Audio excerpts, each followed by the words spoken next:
Presiden Amerika Serikat Donald Trump dikabarkan memutuskan hubungan dengan Perdana Menteri Israel Benjamin Netanyahu. Pasalnya, Netanyahu dianggap telah memanipulasi Trump.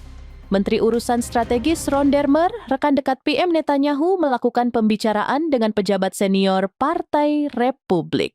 Dalam pembicaraan itu, Dermer disebut bersikap arogan saat membahas mengenai apa yang harus dilakukan oleh Presiden Trump. Sementara orang-orang dekat Trump memberitahu Dermer bahwa Netanyahu memanipulasi Presiden.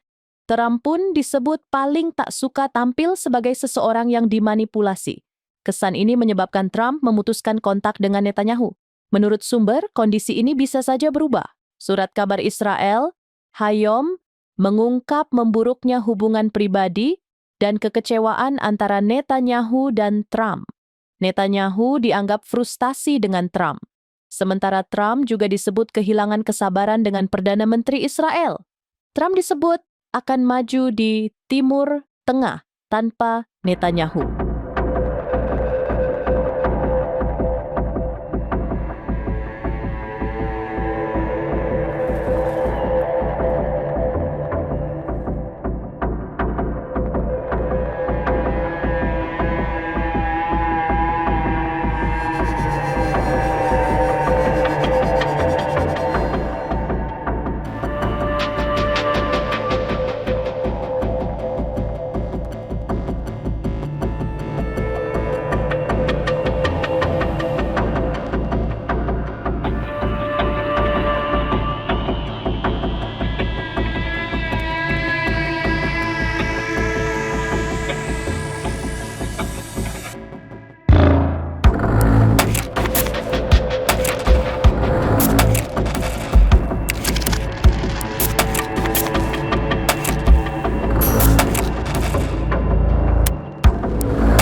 Download Tribun X sekarang, menghadirkan lokal menjadi Indonesia.